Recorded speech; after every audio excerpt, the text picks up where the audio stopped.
the sense in the world. Because you and I, well,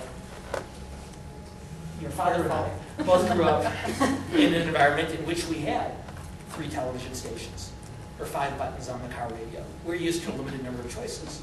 If you come of political age and awareness in an era in which you have 1,000 cable channels and an unlimited number of online sources for news and information and opinion, being limited to a binary choice of Democrats versus Republicans is fundamentally unacceptable. That said, I think having multiple member districts is probably not as effective an answer as potentially electing at-large members. Because one of the difficulties we see is members go to Sacramento. This is exacerbated under the current gerrymandering, but will continue to exist after redistricting is done again. Members go to Sacramento, and they vote in the interest of their district, which of course is just fine because that's what their district elected them to do. But if you look at the way these districts are drawn, if 120 members of the state legislature, if 120 members of the state assembly and the state senate all go to Sacramento and always only vote the interest of their district, nothing will ever be accomplished. And one of the other things that I told the prospective candidates at the League of Cities event yesterday is while you are elected to serve the needs of your district, you are also elected to serve the needs of your state. So I guarantee you that if you go back to your district saying, I didn't do 100% of what you wanted, but I did 2/3 or 3/4 of it, and I compromised away the rest in order to help the state get out of its budgetary silliness, in order to help the state address its education and healthcare and environmental and public safety crises, but here's the 2/3 as opposed to the 100% of the things you wanted, I don't think most of your constituents are going to get that upset with you. And so just as I think having a relatively small number of centrists in the legislature who are elected in competitive races, who are therefore more responsive, and that responsiveness begins to infiltrate, infect the rest of the legislature. I think if you have a group of legislators in that body who are elected to represent not a particular local community, but broader interests like the governor or other statewide elected officials, I think that broader worldview might potentially infect the rest of the members also.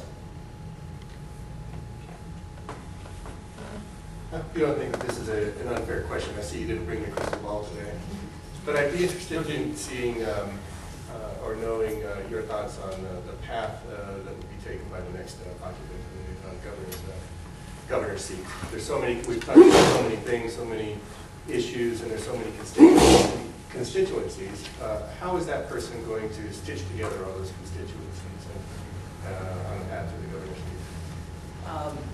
Thank you for not asking me who's going to be elected the next governor. Because of course that does require a crystal ball, and it would require me to dodge the question. So thank you for not forcing me to do that. But the broader question, how will the next governor govern under these circumstances?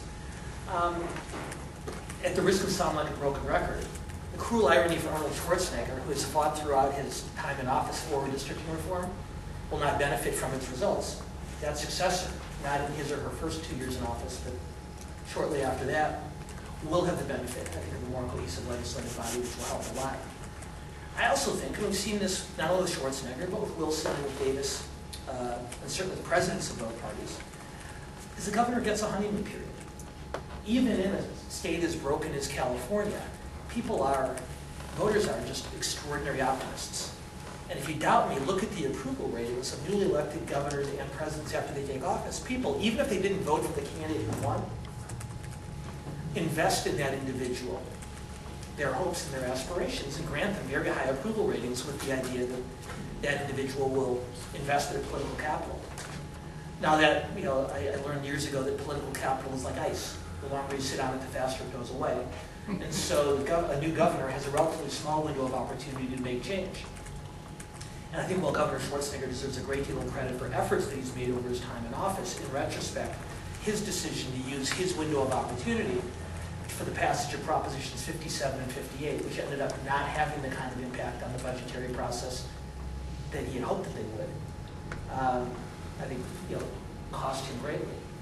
So the next governor comes in with goodwill, whoever he or she is. And I think that helps to a tremendous degree. The other thing that helps, and I know it sounds like I'm making a paean to centrists, but by sheer accident, at least the 5 candidates who currently exist or almost exist in the race, all occupy space relatively close to the center of the political spectrum, which makes the governance easier. And the last thing that I think will help, every election, for governor, for president, for mayor, for dog catcher, every election is an overreaction against the greatest perceived flaw of the incumbent. And you can look at this at the presidential level, going back through the modern era. After Truman, we elected a war hero. After Eisenhower, the leader of the next generation. After Johnson, a law and order conservative. After Watergate, a moralist and an ethicist. After Carter, what Reagan supporters would call a visionary, what his opponents would agree is a broader view on developing and implementing an agenda, as opposed to Carter, who tended to be more focused. After Bush Sr., we elected Bill Clinton, who was known through, who told voters throughout his campaign, "I feel your pain." After Clinton, we elected another moralist.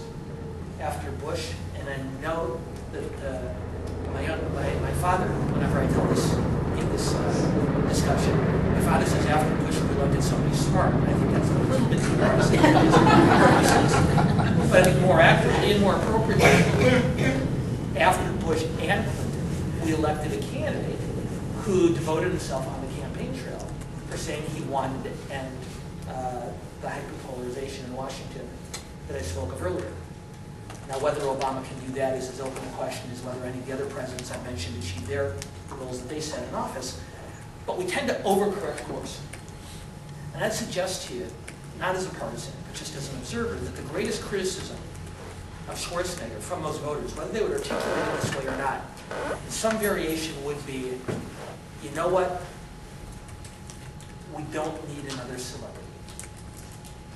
And that's not fair to Arnold Schwarzenegger, because he clearly works hard at being governor, and whether you support him or not, he has devoted himself to the job. This is not a Jesse Ventura type of approach to governance.